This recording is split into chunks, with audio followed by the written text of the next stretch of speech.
예, 우리 이제 오늘 본문, 주일 본문 말씀을 함께 봅니다. 로마서 8장 1절에서 4절까지의 말씀입니다. 로마서 8장 1절에서 4절.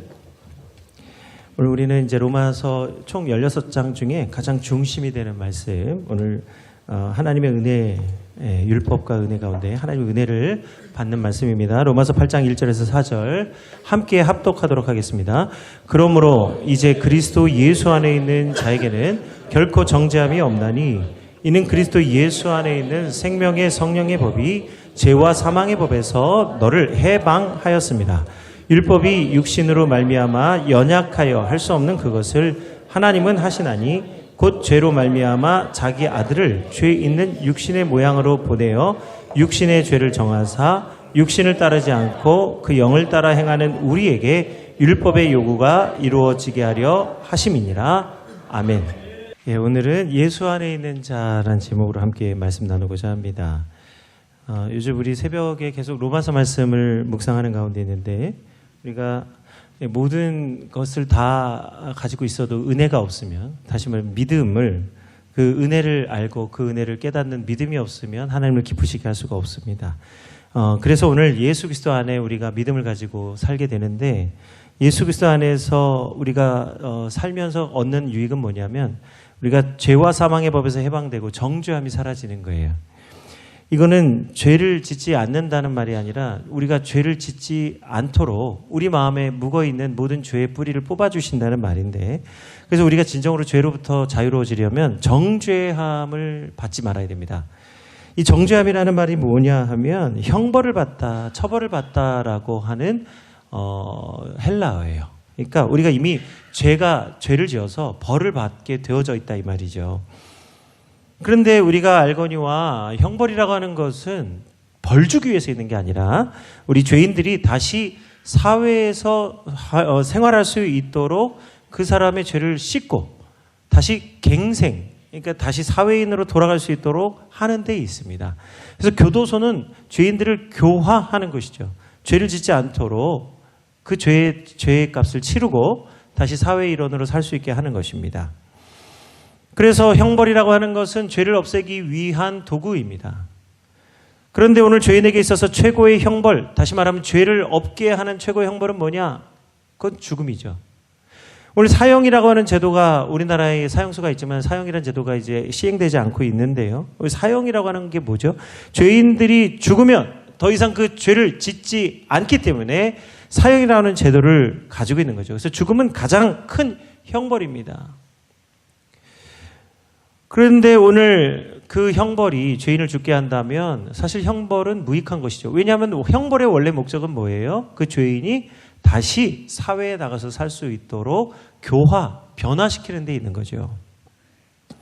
그래서 하나님은 오늘 우리를 위해서 심판하시지만 원수와 죄인까지도 사랑하셔서 변화되기를 원하시는 하나님이십니다. 하나님은 죄를 미워하되 그 죄를 짓는 자를 긍휼히 여겨주시는 하나님이세요.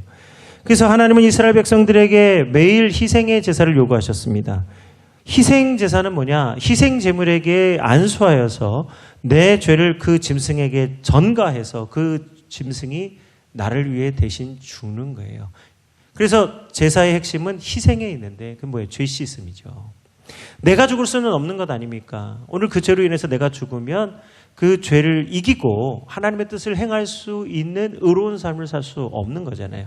그래서 하나님은 이 희생의 제사를 통해서 짐승들에게 대신 담당하게 하시고 오늘 우리를 다시 한번 의롭게 하나님 앞에 설 수 있도록 제사를 요구하신 겁니다. 그래서 제사의 핵심은 뭐예요? 죄에 대한 희생. 피 흘림이 없으면 사함이 없다고 하신 대로 피를 흘림으로써 우리 죄가 얼마나 심각하고 무서운 것인지를 깨닫게 하는 것이죠. 그래서 하나님은 이 희생제사를 통해서 다시 이스라엘 백성들을 만나 주셨습니다.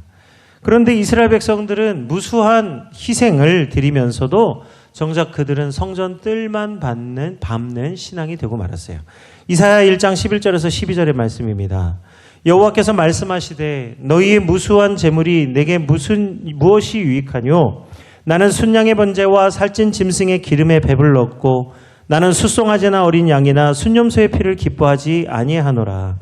너희가 내 앞에 보이러 오니 이것을 누가 너희에게 요구하였느냐? 내 마당만 밟을 뿐이니라.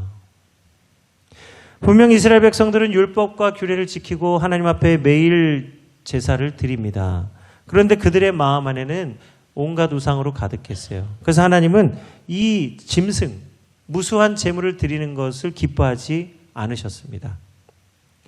하나님은 에스겔 선지자에게 성전 안에서 일어나는 일을 보여주셨는데 성전 안에 수많은 사람들이 우상을 섬기고 있는 것을 보게 되었어요. 동서남북 사방으로 그 동서남북 사방을 향해서 우상을 섬기는 이스라엘 백성들의 모습을 보여주었습니다. 북으로는 아수르요, 동쪽으로는 바벨론이고 오늘 서쪽으로는 애굽이고 남쪽으로는 에돔과 가나안 그 이방 민족들을 섬기는 이스라엘 백성들의 모습을 보게 된 것입니다. 하나님을 예배하는 성전에서 동서남북 사방을 향해서 온갖 우상을 섬기는 이들은 도대체 왜 우상을 섬기게 되었을까요?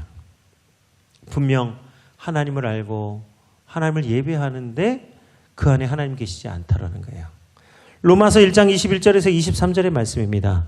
하나님을 알되 하나님을 영화롭게도 하지 아니하고 감사하지도 아니하고 오히려 그 생각이 허망하여지며 미련한 마음이 어두워졌나니 스스로 지혜 있다나 어리석게 되어 썩어지지 아니하는 하나님의 영광을 썩어질 사람과 새와 짐승과 기어다니는 온갖 동물 모양의 우상으로 바꾸었느니라.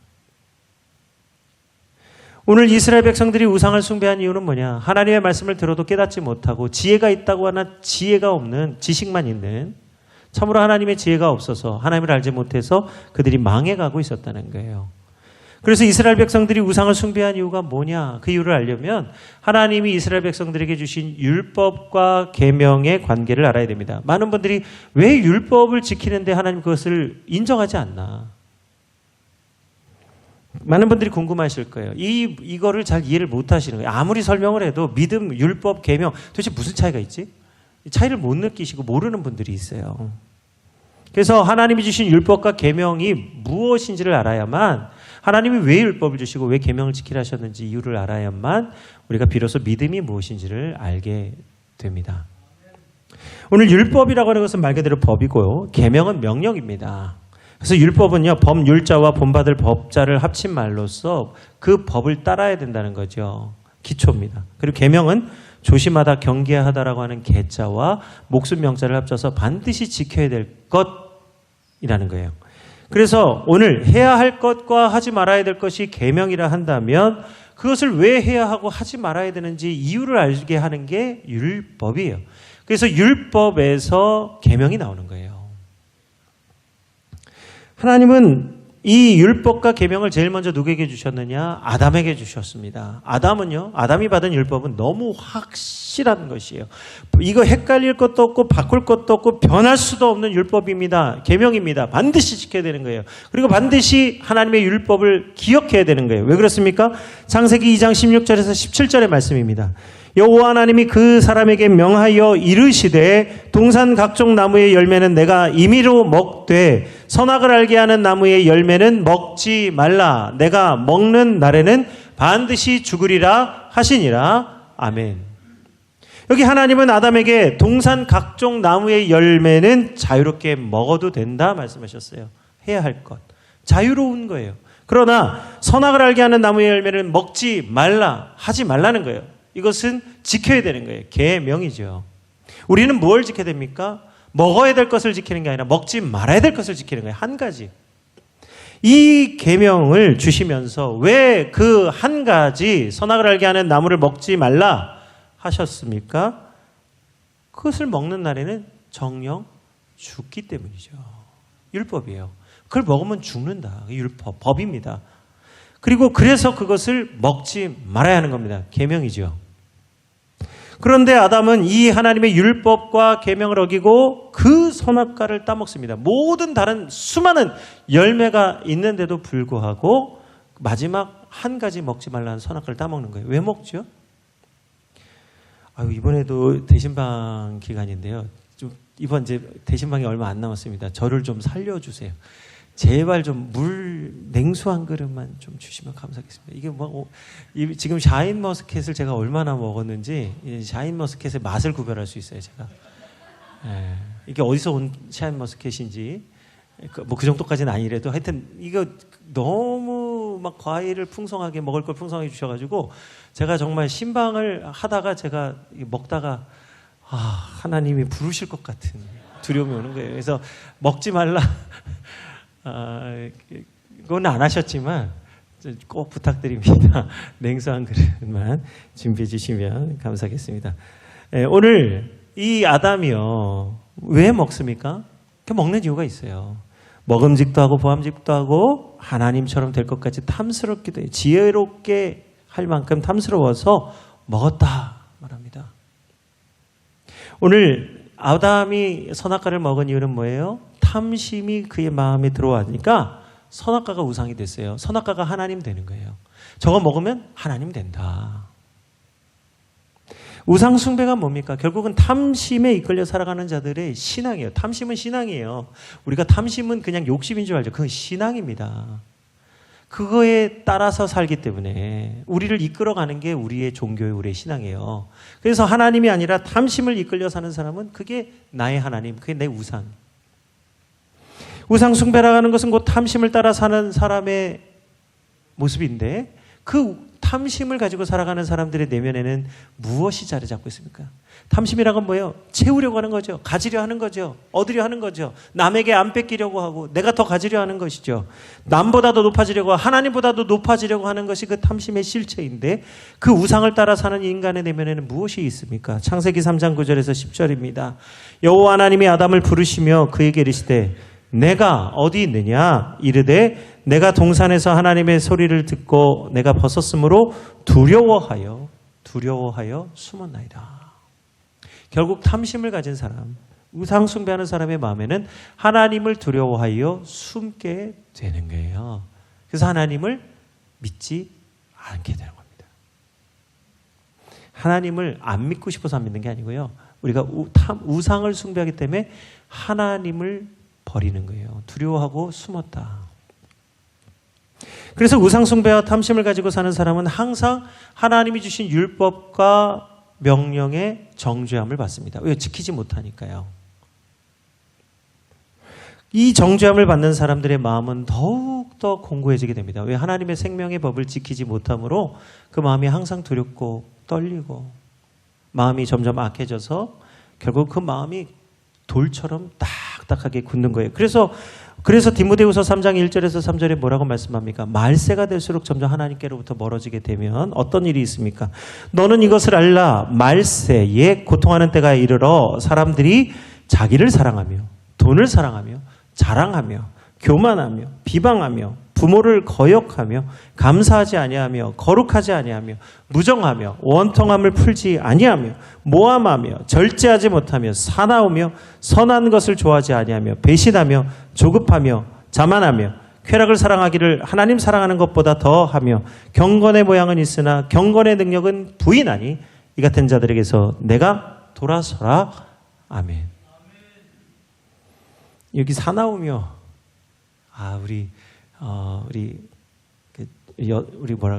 어머니 권사님들, 우리 여성 집사님들 이제 점점 이제 우리 나이가 점점 이제 들어감에 따라서 우리가 이제 갱년기를 맞이하시지 않습니까? 갱년, 새로운 연수가 새로워지는 거죠. 새로운 삶을 살아가게 돼요. 그래서 많이들 얘기하시는 내가 갱년기가 와서 남성 호르몬이 많아져서 내가 좀 사나워졌으니까 이해해라고 말씀하시는데 그게 아니죠. 오늘 성경의 말씀에는 갱년기 호르몬 때문에 사나워진다고 말하고 있습니까? 그게 아니에요. 우리가 살면서 점점점 우리의 마음이 돌처럼 딱딱하게 굳어지면 사나워지는 거예요. 사나워지는 거예요. 그래서 우리 가정 가운데 하나님의 말씀과 복음이 아니면 우리가 정말 우는 사자같이 서로 사나워지는 거예요. 우리 각 집에는 다 그래서 사자들이 살고 있는 거예요. 경건의 모양은 있으나 경건의 능력은 부인하는 자니 이 같은 자에게서 돌아서라. 침대에서 등 돌리고 주무시는 분들이 많으실 텐데 우리 경건의 능력은 우리가 받아야 되고요. 우리가 하나님이 주신 사랑은 우리가 더욱 풍성하게 우리 삶 가운데 넘쳐나야 될 줄 믿습니다. 왜 우리 삶 가운데 이런 일이 있습니까? 결국은 탐심, 곧 하나님처럼 되고 싶은 마음. 그게 하나님처럼 되고 싶다는 건 뭐냐면 하나님 없이 살고 싶다는 거예요. 하나님 없어도 살 수 있는 사람 되고 싶다. 그러나 누구도 하나님 없이는 살 수 있는 존재가 한 사람도 없습니다. 이게 문제죠. 하나님 없이 살고 싶은데 하나님 없이 살 수 있는 사람은 단 하나도 없다. 오늘 사도 바울도 이 정죄감에 깊이 빠져 있었습니다. 바울은 나면서부터 로마 시민이었고 가말리아 문화의 사람이었고 바리새인 중에 바리새인이었습니다. 이 사도들 중에 오늘 성경의 인물 중에 나면서부터 로마인이면서 바리새인 중에 바리새인, 유대인이요. 학식과 지식이 넘친 사람은 사도 바울이 유일합니다. 이렇게 모든 것을 다 가진 사람은 사도 바울이 유일해요. 이 사도 바울이 출신은 다소죠. 다소 사람이에요. 길리기아 다소 사람인데 다소라고 하는 지역은 당시 헬라 지역에 학식과 지식이 넘치는 곳이었고요. 그 알렉산더 대왕과 로마의 집정관들 카이사까지도 와서 그 지혜를 배우고 갈 만큼 어마어마한 도시였어요. 그런데 그곳에서 바울은 나서 자랐고 거기서 배웠고 거기서 또 가말리엘 문화의 제자로 율법 중에 율법을 배운 사람이에요. 율법에 능통한 사람. 율법의 이면과 그 겉면을 다 이해하는 사람이라는 거예요. 그렇게 뛰어난 바울이었어요.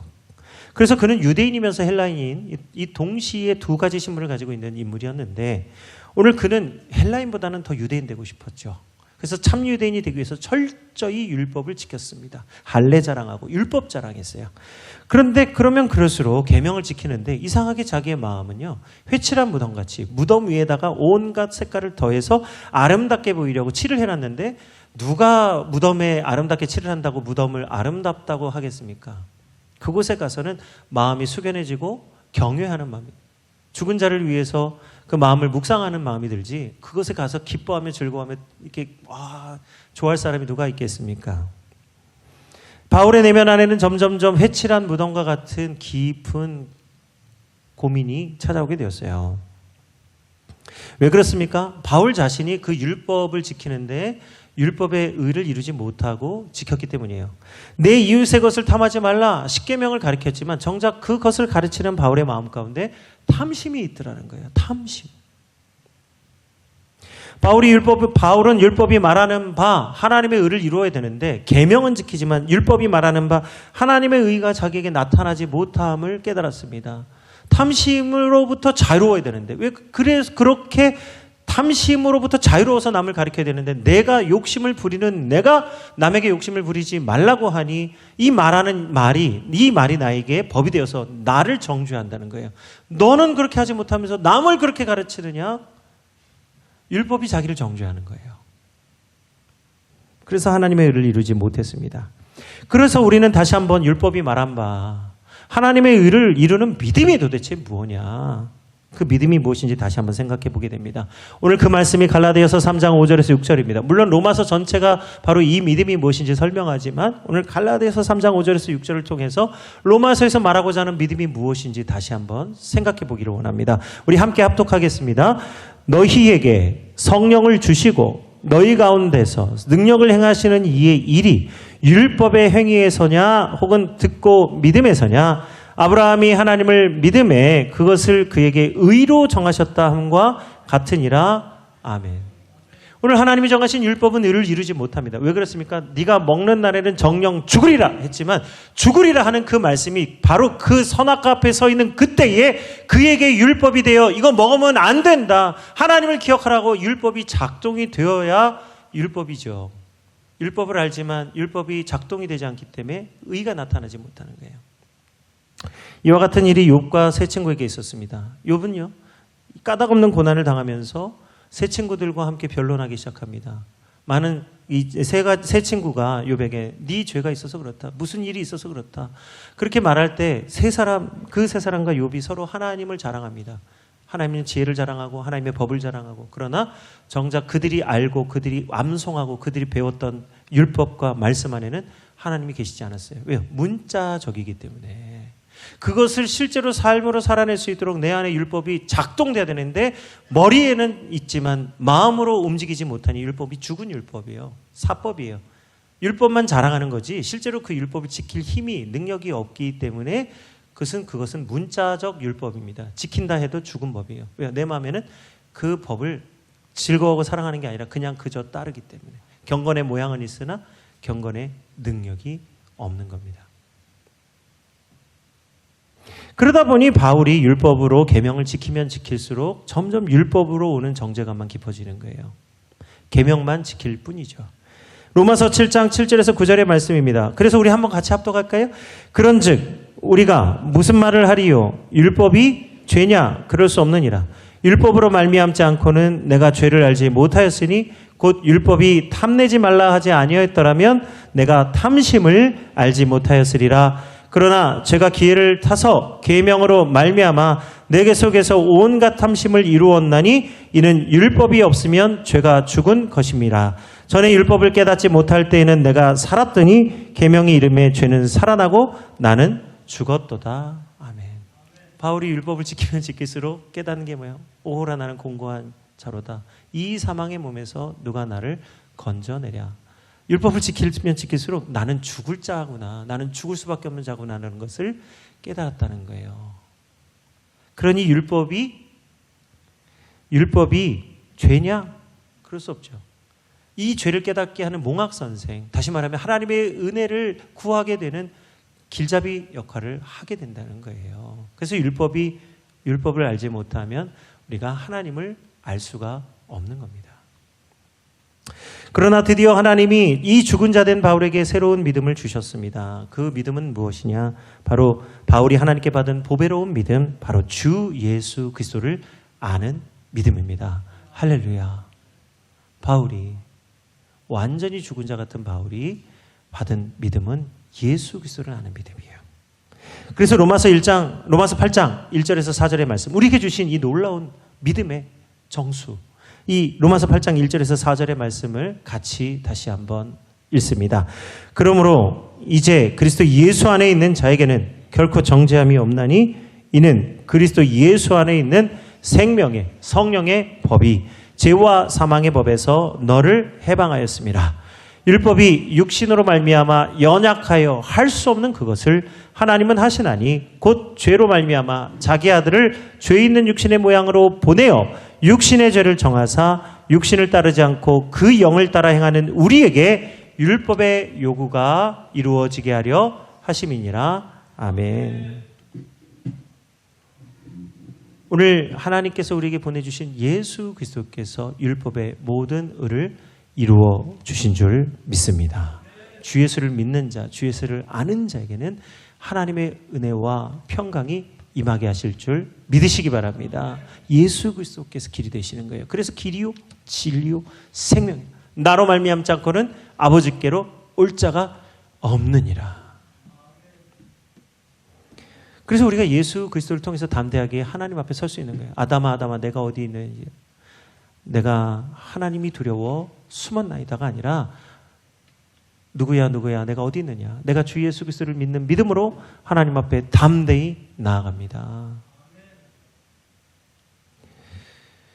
오늘 하나님이 율법으로 정하신 제도 중에 도피성이라고 하는 아주 독특한 제도가 있습니다. 이 도피성 제도는 이스라엘 백성들에게서만 나오는 독특한 율법이에요. 이 제도는 뭐냐면 부지 중에, 그러니까 의도하지 않았는데 사람이 죽었을 때 그 사람을 살리기 위한 제도입니다. 죽은 사람의 입장에서는 억울하지만 그 실수로 죽인 사람의 입장에서도 억울한 거예요. 내가 죽이려고 한 게 아닌데 갑자기 그렇게 된 이 상황을 누구에게 하소연할 수 있겠어요? 설명하고 이해시키려 해도 누구도 이해를 못합니다. 왜요? 유가족들의 그 분노가 그 사람의 그 실수를 넘어가기 때문에 이게 손발을 빈다고 해서 될 일이 아니죠. 해결이 안 되잖아요. 눈은 눈으로, 이는 이로, 생명은 생명으로 속전해야 되는데 이거는 실수라고 해도 사람이 죽었으면 내가 죽어야만 끝이 나는 일이에요. 그런데 오늘 하나님은 실수나 사고로 사람을 죽인 사람들을 구원하기 위해서 도피성 제도를 주셨습니다. 그래서 부지 중에 사람을 죽인 사람은 빨리 도피성으로 달려가야 되는 거예요. 다른 데 돌아다니다가 원수 만나면 죽어도 할 말이 없어요. 그런데 빨리 살려면 그 즉시 도피성으로 달려가야 됩니다. 그리고 도피성으로 가면 되느냐? 그게 아니에요. 도피성 안에만 머물러 있어야 돼요. 그 도피성 안에서 답답하다고 밖에 나와서 여기 기웃 저기 기웃하다가 죽으면 그 책임을 묻지 않습니다. 오직 이 도피성에 사는 사람들이 해방되는 날은 언제냐? 대제사장이 죽는 날 해방이 되는 거예요. 그래서 오늘 대제사장이 죽으면 오늘 그 사람들은 해방되지만요, 내일 그 죄를 지은 사람은 내일 대제사장이 죽어야 해방되는 거예요. 그래서 대제사장이 매일 죽어야만 그 성에 사는 사람은 해방이 될 수 있는 거예요. 왜 그렇습니까? 매일같이 범죄함이 넘쳐나기 때문에 매일같이 대제사장이 죽어야만 되는 거예요. 희생이, 끊임없는 희생과 피 흘림이 들어가요. 그런데도 불구하고 죄를 깨닫지 못한다는 거예요. 그런데 오늘 대제사장이 도피성 사람들을 위해서 매일같이 구속하는 것처럼, 그 생명으로 구속하는 것 같이 오늘 예수 그리스도께서 멜기세덱의 반차를 따라서 단번에 우리의 죄를 사해 주신 줄 믿습니다. 예수 그리스도께서 오심으로 말미암아 예수님이 오기 전 그리고 예수님이 오신 후 모든 사람, 아브라함이 믿음을 가지고 예수님이 오실 것을 기다렸던, 바로 바라는 것들의 실상이요 보지 못하는 것들의 증거가 되는 예수 그리스도를 기다린 그 믿음을 가지고 오늘 예수님은 아브라함을 구원하여 주신 거예요. 아브라함이 뭘 믿은 거예요? 하나님의 언약, 곧 예수 그리스도를 믿음에 하나님이 그것을 그의 의로 여겨 주신 겁니다. 왜요? 나중에 이루어질 거지만 하나님은 그 시간과 공간을 초월하시니까 이미 이루어 주신 거예요. 아직 이루어지지 않았지만 이미 이루어진 일이에요. 왜요? 하나님이 계획하셨잖아요. 하나님이 뜻하셨잖아요. 하나님이 일하셨잖아요. 반드시 일을 이루시고 성취하시잖아요. 그래서 나중에 이루어지지 않았지만 이미 이루어진 거예요. 왜요? 반드시 하나님은 하신 말씀을 이루시기 때문입니다. 그래서 그의 언약을 믿는 자는 구원을 받는 거예요. 그 언약이 뭡니까? 예수 그리스도. 그래서 오늘 예수 그리스도 안에 있는 자는 결코 정죄함이 없는 줄로 믿으시기 바랍니다. 이는 그리스도 예수 안에 있는 생명의 성령의 법이 죄와 사망의 법에서 우리를 해방하여 주셨기 때문입니다. 우리가 그리스도 예수 안에 있는 분들, 예수님 믿는 믿음으로 어떤 일을 하시다가 실패를 했거나 넘어졌거나 사람들에게 조롱을 받을 수도 있어요. 야, 네가 목사냐, 네가 장로냐, 네가 권사냐, 네가 집사냐, 네가 그렇게 하면서도 네가 하나님 믿는다고 하냐, 너 같은 거는 교회 가면 안 된다, 이런 말을 들으셔도 그게 믿음으로 한 것이라면, 하나님 앞에서 믿음으로 한 것이라면 누가 아시죠? 내 안에 계시는 예수 그리스도께서 아시고 그 예수 그리스도께서 하나님 보좌 우편에서 우리를 위해서 변론해 주세요. 중보하세요. 그래서 우리가 변론하지 않아도 하나님이 아시고 예수님이 아셔요. 그래서 의롭다고 인정해 주신 거예요. 의로움이 어디서부터 옵니까? 하나님께로부터 오는데 그 하나님과 예수 그리스도를 믿는 믿음으로 한 모든 일은 믿음으로 한 일이에요. 그래서 믿음으로 한 모든 일은 하나님의 의가 되는 줄로 믿습니다. 율법의 행위가 아니라 믿음의 행위에서 오는 거예요. 그래서 오늘도 오직 한 길, 예수 그리스도의 길을 걸어가야 됩니다. 우리가 다른 길로 기웃기웃하다가는 넘어지게 되고 죽임을 당하게 되는 거예요. 그러므로 구원을 받는 가장 빠른 길이요, 가장 지름길은 뭐냐? 지금 이 순간 오직 한 길 대신 예수 그리스도만 바라보고 믿어야 될 줄 깨달으시기 바랍니다. 우리가 주 예수 그리스도를 믿으면 하나님의 의를 이루게 되는 거예요.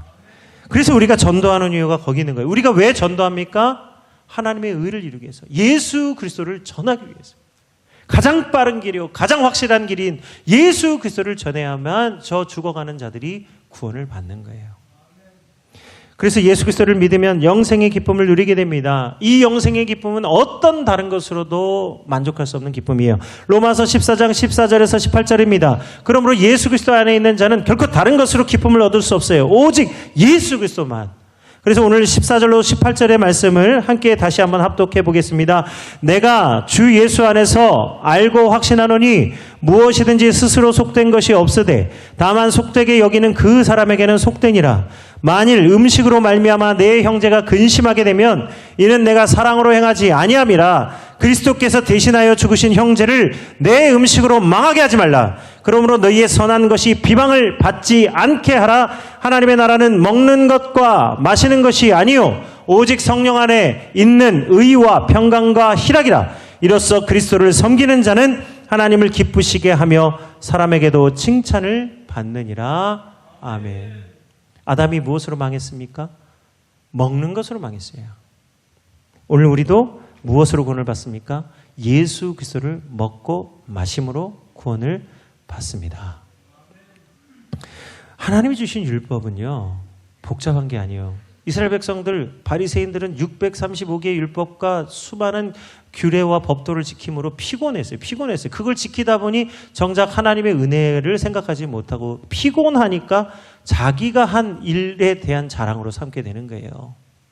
그런데 하나님은요, 율법과 계명을 오직 한 가지 주시는 거예요. 먹지 말라. 먹는 날엔 죽으리라. 주 예수를 믿으라. 그리하면 구원을 받으리라.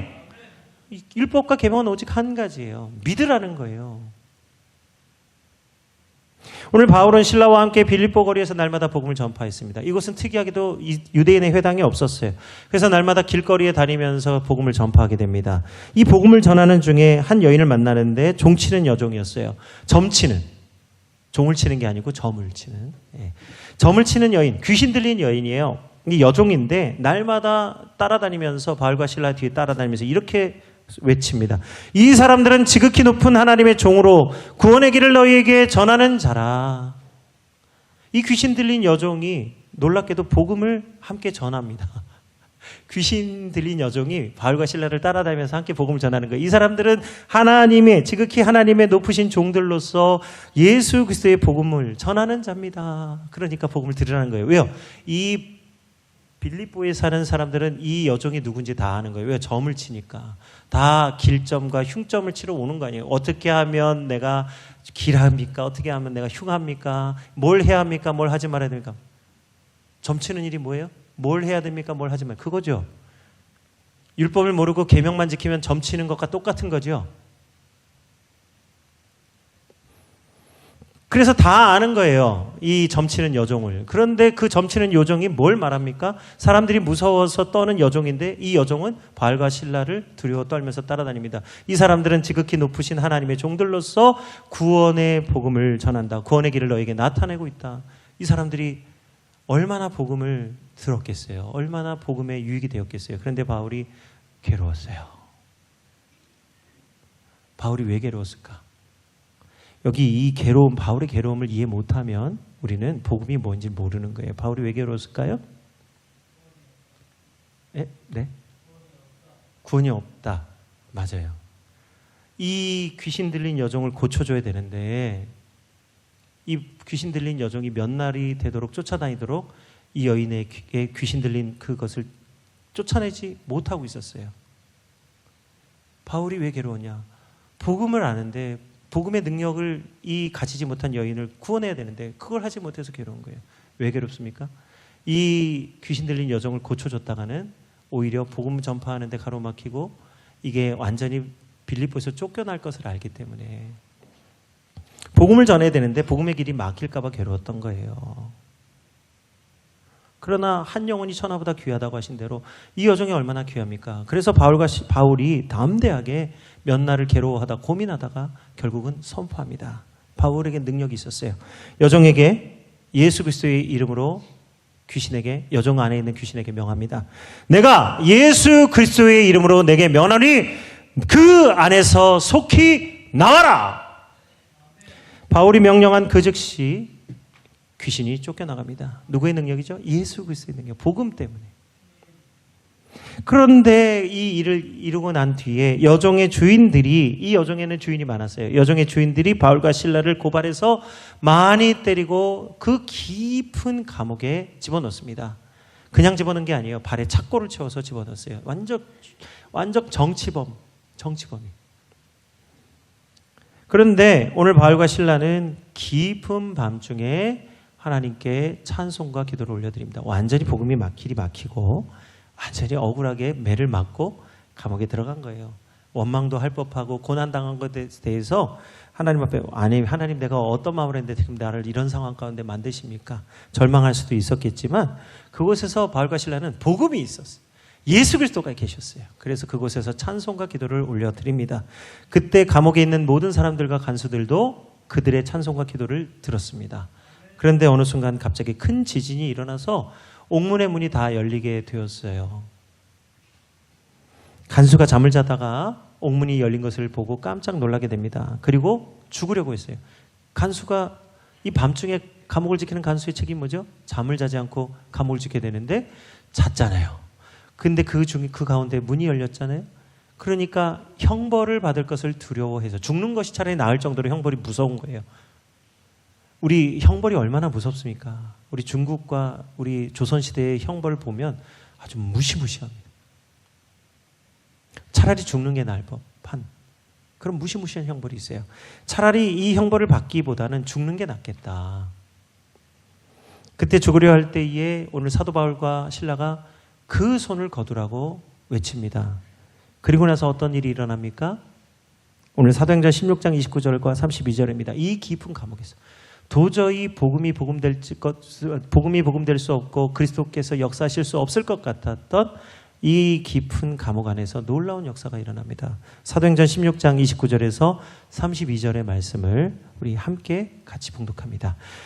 간수가 등불을 달라고 하며 뛰어들어가 무서워 떨며 바울과 실라 앞에 엎드리고 그들을 데리고 나가 이르되 선생들이여 내가 어떻게 하여야 구원을 받으리이까 하거늘 이르되 주 예수를 믿으라 그리하면 너와 내 집이 구원을 받으리라 하고 주의 말씀을 그 사람과 그 집에 있는 모든 사람에게 전하더라. 아멘. 우리가 듣지 못하면 어찌 믿으리요? 말씀합니다. 믿음은 들음에서 나고 들음은 그리스도의 말씀에서부터 나옵니다. 오늘 믿음은 그리스도의 말씀을 듣고 그 말씀을 지키는 자에게서 나오는 거예요. 그래서 우리가 계명만 지키는 자가 아니라 말씀하신 바, 율법이 말씀하신 바 그리스도의 말씀을 듣고 행하는 자라야 아버지의 뜻대로 행하는 자, 곧 하나님이 의롭다 칭하심을 받는 믿음 있는 성도들이 되게 하실 줄 믿습니다. 오직 예수 그리스도 안에서 즐거워하고 기뻐하시는 성도들 되시기를 축복하고 주 예수를 믿어라. 그리하면 너와 내 집이, 너만 받는다 아니죠? 주 예수를 믿으라. 먼저 네가 믿어요. 네가 믿으라는 거예요. 그러면 너와 내 집이 구원을 받으리라. 이 놀라운 복음의 능력을 가지시는 성도들 되시기를 주 이름으로 축원드립니다. 찬송가 370장 찬양드립니다.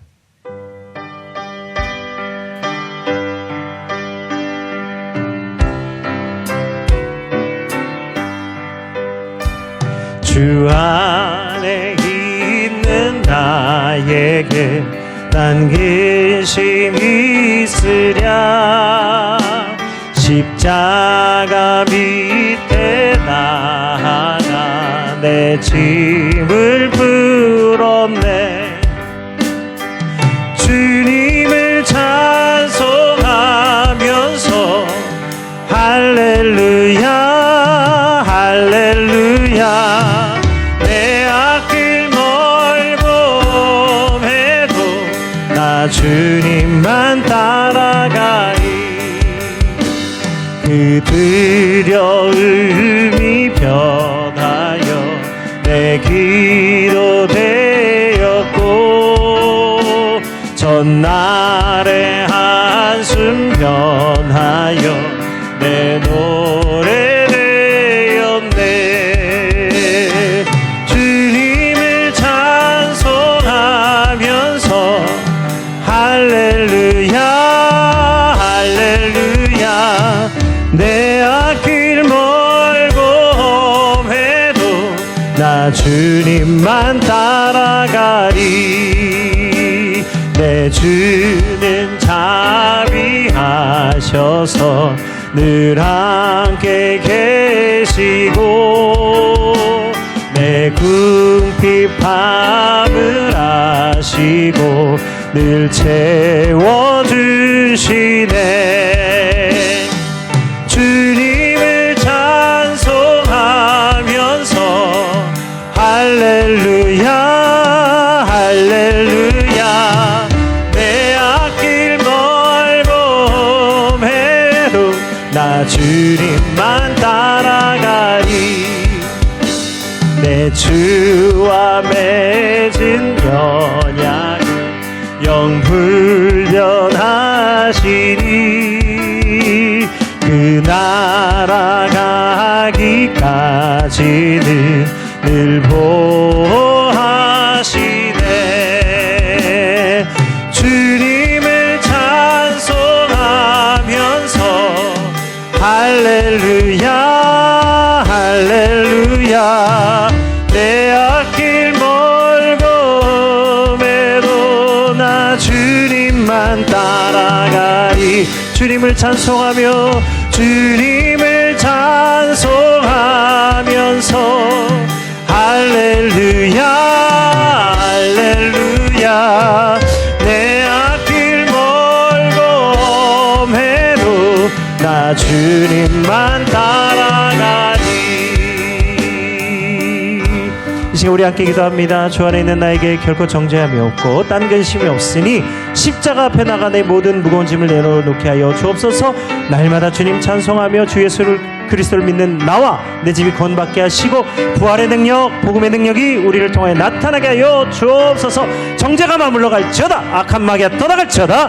예수 그리스도의 이름으로 물리치고 대적하며 승리하는 성도 되기를 원합니다. 우리 주 이름으로 기도하겠습니다.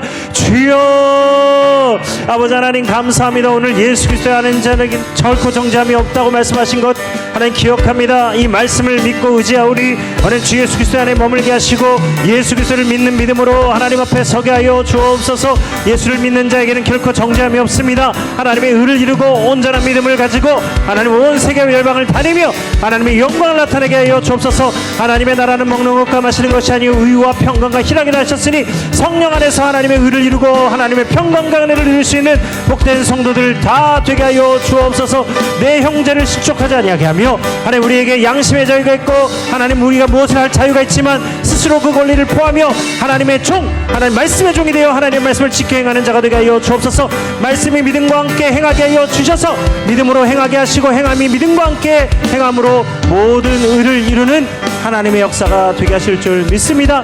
온전한 의를 이루어 주신 예수 그리스도를 믿는 믿음으로 살게 하여 주옵소서.